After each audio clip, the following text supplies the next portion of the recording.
Good evening, good morrow, and good morning, everyone. We're not in the smoke lounge. If you look around, you notice that there are two beautiful brazen pillars, and in fact, a wonderful table, gathering, and recording equipment, places it probably shouldn't be. Welcome to episode 1 of Modern Masons, where I, Brother Jordan Michael Jensen, have, with permission and in due form, kidnapped the one and the only Brother Louie. Brother Louie, so motivated, 357, the TikTok defender and educator of Masonic information. Welcome, brother. Thank you for not only being here, but for being the co-host. I mean, this is our podcast. This is episode 1. We are cracking the foundation, setting that first block in the Northeast, and we're excited. We are excited. That's right. That's right. We regarding the Westgate proper. Oh, yes, we are. Ooh, I like that. I like that a lot. So, brother, what are we doing here? Why are we here today? We are here to talk about anything Masonic layer experiences and whatever you want to learn in due bounds and say how. When it comes to the idea, and the particular reason we've chosen the idea, this name, this topic of modern Masons, is because in Freemasonry, in case you don't know, it's a little bit of an old fraternity. Modern origins dating back to 1717. It's a gathering of, well, Brother Lou, what exactly is Freemasonry? Freemasonry is the oldest and the biggest fraternity in the world, and it's composed of good men gathering together and meeting up on a level. This is very special because you and I wouldn't know each other if we weren't Masons. That's how deep. Freemasonry is the width of this organization is legendary. So for those of you who don't know, Brother Lou and I are nowhere near each other, divided by the deep web of the digital internet. We are able to sit here and unify and speak almost out of the blue, at least especially after that first call, brother. I'll be honest. It felt like I had met a long lost family member, and I still sit here in that same reverence to the unique way that our relationship has grown and so quickly and inevitably. I really attribute so much of that to the commonality that the fraternity has brought and shares between us. Oh, yes. And I'm pretty sure because if we were just not Masons, met on TikTok, it wouldn't be as deep as this. But because we shared the same experience that bonded us together, that's what it is. We went through the same thing, and that's what keeps us all bonded together. Even if we don't know each other personally, those experiences we had, that's like we shared that and we know what it's like. It's an unspoken bond that emanates from this mutual experience. And it's funny because everyone in the world, inevitably, at least in our society, we're human. This should be on the outer level as it looks. We're all human. We share a universal commonality with each other. And yet so oftentimes we find that our culture and society divides us and separates us. But within the craft, it has definitely given us a beautiful example of how to meet on the level, how with strength and harmony, we can support all kinds of institutions, all kinds of buildings with each other. Yes. And you were just talking about Brother Marty, Muscle Marty on TikTok. Imagine they're from UK, bro. And you got to, that's how special it is. It transcends, I mean, to be honest, you say it like that, it transcends physicality. When you have that fraternal brotherly love, truth, charity, these very powerful principles and jewels which unify us. This is why we're here today. Exactly. And we love Freemasonry, and we are very passionate about it. And this is our one way of helping the craft grow to unimaginable things. I couldn't agree more, especially when we look at the digital age. For those of you who don't know, Freemasonry is based off of the ancient medieval build guilds, at least as most commonly accepted in research. And as such, there was a point in time where a bunch of good old boys gathered together and decided that they really wanted to expand the teaching and the knowledge that the years, hundreds of years, the ancient, that all of the legacy of the builders before them had led up to. They wanted to share that and open up those doors to to everyone. So it transitioned from just the builders now to everybody. And so we went from operative Masons into speculative Masons, or Freemasons in general, where we're using and taking a metaphorical approach to basically somebody building something and figuring out how Yes. to apply that to our life. And it's beautiful, and it gives you tools that you can use in your daily life. So, Brother Louie, what tools do you use? Like all of them. I mean, that's a fair answer. It's a good, well said, well got it in that. Yes, all of them in my daily life. And 24-inch gauge is very helpful too. That's a very helpful tool to use. When somebody who's coming into it, what exactly are they coming into? Unknown. They're coming into darkness. That's the first step in becoming a Freemason. Before you see the light, you gotta go in the dark first. I like that.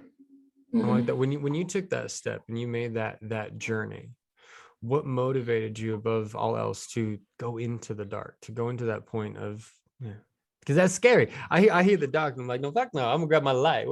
I don't want to go into that. But we all inevitably filled that call. What motivated and pulled you to do that, to take that leap? My heart, basically. And that gave me motivation to take a step forward into that darkness. Because wherever you go, you must follow your heart always. When you first crossed that threshold and entered into the lodge, what was the first feeling and emotion which hit you? Coming in, you don't see anything. In my experiences, through like meditation and altering mind state, it always, the best thing to do is always let go. You always have to let go. And don't think about anything. Just follow the person you're right next to. That's a very powerful analogy when you look at the idea of trust and following the example set before you. We see that even far outside of the fraternity. You know, less of looking to the unique mysteries, but to the power that motivates each one of us as young men to seek out this mystery, to seek out an enigma. Don't get me wrong, I like to know. And when I don't know something, it's very frustrating. I feel this impassion which calls and moves me to do a bunch of shit. Yes. And the journey that Masonry presents in that is very remarkable. It's very unique, and it's based in that you have to trust in the people who've come before you. Yes. Yes. That's true. And it's crazy. So Louis, when your initial, especially as you spend such time engaging on TikTok, engaging on the internet with this regular fight of misinformation, but as well as entertainment, I mean, you are a much beloved Masonic entertainer.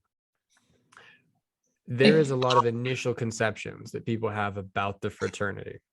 What do you find is the most abstract one that is immediately reconciled when you have a conversation? The biggest one is like, those conspiracy things. And that's basically how to start off a conversation there. Like, sir, tell me about Satan and the babies. Yeah, and usually we've been taught that you need to keep it silent when you're in the presence of your enemies, especially on the subject of Freemasonry. And I always keep that in mind. Absolutely. I mean, you in particular, I'll be honest, that was one of the most captivating things about you is you never said a word. And in particular, I still don't believe you have on TikTok. I think you are still the silent stoic brother. So when it comes to you and this approach, pretty brave of you to step on a Masonic podcast, let alone to lead when it comes to such a space. In that, what has encouraged you and brought you to this point of, wanting to start this labor? Well, basically start off with me like going on TikTok, and I wasn't really going to create any content. So I went on the hashtag Freemasonry, and you see a whole bunch of videos about like conspiracy and all these people talking stuff about Freemasonry, right? And I was like, nah, we got to put a stop to this. But who the person that really took it to the next level was brother Widow Smiho. Yes, sir. That dude, we met on TikTok, and after that, it just grew from where it is now, and it's beautiful. It's amazing.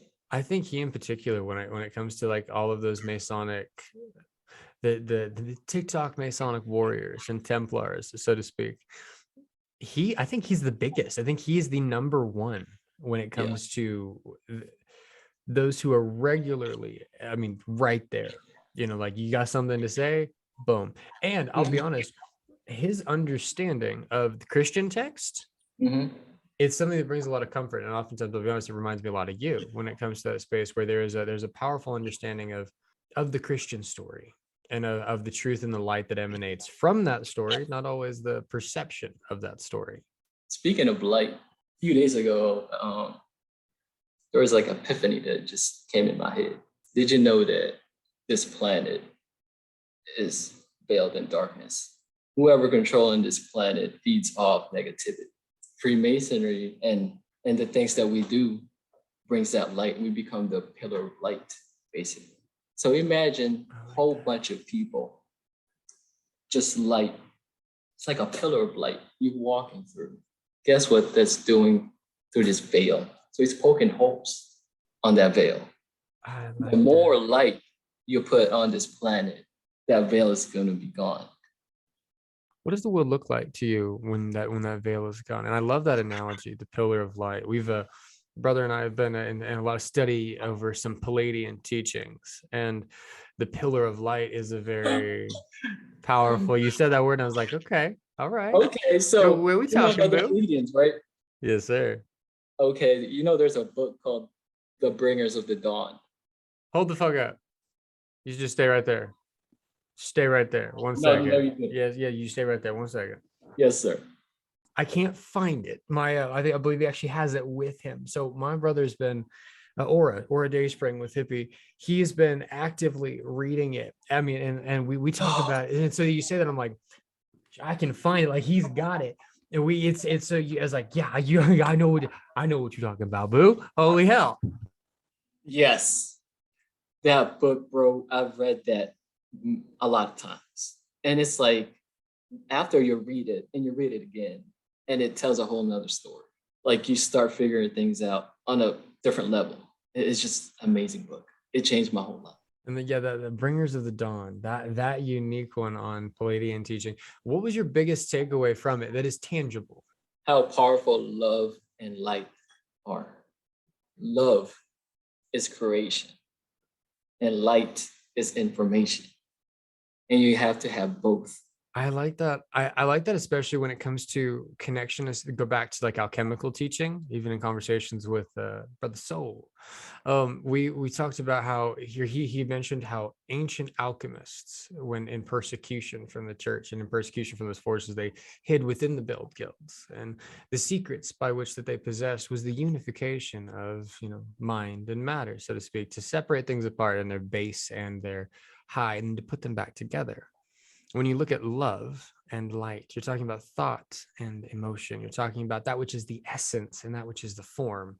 And to unify those together with, how within Freemasonry, the analogy of light, you can't, if you are a Mason and you hear the word light, to seek light, to wield light, it's and to know what it unquestionable. means. To know what it means on a deeper level, bro. And it's amazing. You're like a pillar of light, basically. That's why you wear that. Yeah, yeah, absolutely. Show your light. So how have you felt recently, just in my opinion? And so we've entered into a unique energetic age, into a unique cycle. When we look at, in my opinion, October 15th to today coming forth, we really have begun a new cycle where you see the Palladian teachings, light workers, everybody's not just waking up, but they're moving, they're engaging, they're building. The organization is occurring. And I love that analogy of the builder, but organization is happening. What is this time, this cycle? What do you think this means for the fraternity, but as well for our collective? Well, I've heard that this time in human history is the most beautiful and the most powerful time to be in. So whatever you're doing positive is just gonna grow a lot bigger than you could ever imagine. I think the conception of something growing beyond imagine, because consider that, like, beyond imagine, that means if you can't, you physically, if you can conceive of it, that means that it will go further than that. It's kind of like when in Buddhist teachings, it's connection to permanence. And what is permanent? Because if you can think it, it's impermanent, because you will Exactly. pass, it will pass. Mhm. What is permanent? So you to put that question to you, Brother Louie, what to you is truly permanent? Nothing. Good answer. That's a good answer. That's a good answer. Nothing is permanent, bro. We're all here just traveling. That's why we're traveling. To spin the ball in a slightly more radical, maybe devil's advocate kind of way, having a conversation. And this was something that I thought, it didn't change the value of anything we did, but it was a momentary theory. We oftentimes, when you imagine swimming in a deep body of water, and you have no idea what's down beneath you, but you got your goggles on and you look down and you can see that, just that infinite, seemingly fading dark abyss beneath you. And then oftentimes for many, there's a fear that comes up, it's like, yeah, I don't like that. I don't like that at all. And my hypothesis is, because, and this is really funny, and not funny, but I think it's beautiful because of the answer you gave. It supports my theory in a way that kind of, I'm like, well, shit, in a good way, all good. But we look down and we'll have this fear, and my hypothesis is that it's not in fact fear that we're feeling, but it's hope.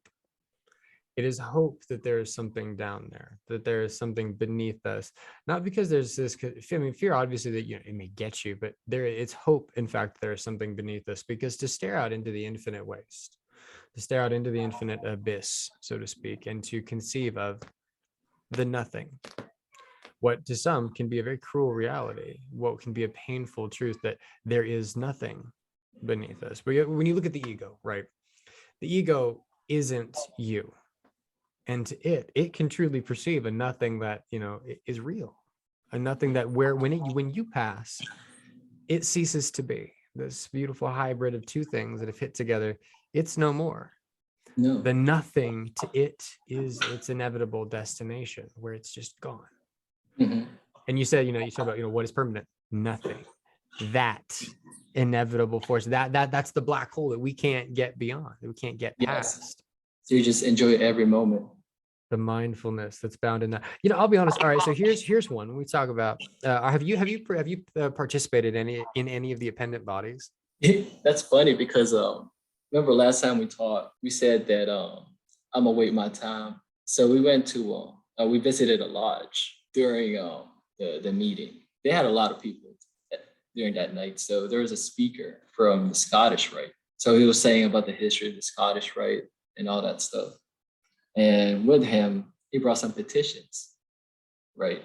So he said, whoever wants a petition, come get it from me, right? So I asked him for one, right? I was holding it, right? Folded it nicely in my hand. And all of a sudden, we left, got home, and realized that I had nothing. It was just the universe telling me it's not that time. You gotta wait. I know what you mean when you describe that. You got, like, I got chills running down my arms, because that kind of, that vibe, that engagement, especially, yeah, ooh, spooky vibes. Like, that's exciting. Especially because that's an experience. So your takeaway, it's not yet that time. Do you feel like there's any reason why? Probably because I honestly don't know why. In my life, I've always told my girl that she bashed me for it. I'm like, life is supposed to be effortless. You're not supposed to put any effort in life. Things supposed to be just coming to you. So that, to me, when I had it in my hand, and it was kind of like, you will get it soon. It will be right here. It's not gonna go away. You can just ask for it, it'll be given to you. But the universe was like, no, not that time. And I'm like, all Ooh. right, that's cool. That's cool. I'm gonna wait my time. Oh, brother, you give me damn good feelings. That's so fucking cool. Yeah. Especially because, so are you familiar with the book? It's a book called Anastasia. It's a part of a series of them by chance. No, I haven't heard. So not many people are. It was really popular in the 90s. And effectively, because it was what she said, it's like life should be effortless. And what this book is, I can't for the life of me remember who it's by now, but it's a series of them, and it's about an explorer in Russia who goes up to investigate either these varying different lands, these varying tribes, people, whatever. And he discovers that there's a tribe of people and they venerate this cedar. Well, everybody there has these cedar blocks around their neck. And for all intents and purposes, there's really nobody sick. In a time where it's winter, there's plenty of food. All things are good. And through investigation and time with these people, he finds that there's actually, in fact, there's a sage. There's an individual who lives out in the woods who has taught and instructed the village all of this, she's given them all of this sacred information and knowledge. And in that, he's like, okay, cool, I want to see her because this seems impossible. And I'm like, no, but okay. So they begin this process of building up a relationship whereby Vladimir can meet this Anastasia character. And the whole story goes through this remarkable encounter between these two figures, as she is a tall, Palladian looking queen, tall, blonde hair, blue eyes, just in general, this snow white stagnant feature in the Tark Russian tundra. And everywhere she walks, and she, for all intents and purposes, she wears no clothes, like she's just a part of nature seamlessly. And she teaches Vladimir how life is supposed to be effortless, and how when you are in harmony with life, everything comes to you as you need it. Like the deer, like the creatures within it, you'll find there's the nuts necessary for life. There is water always around you. Like you are never in want or with need.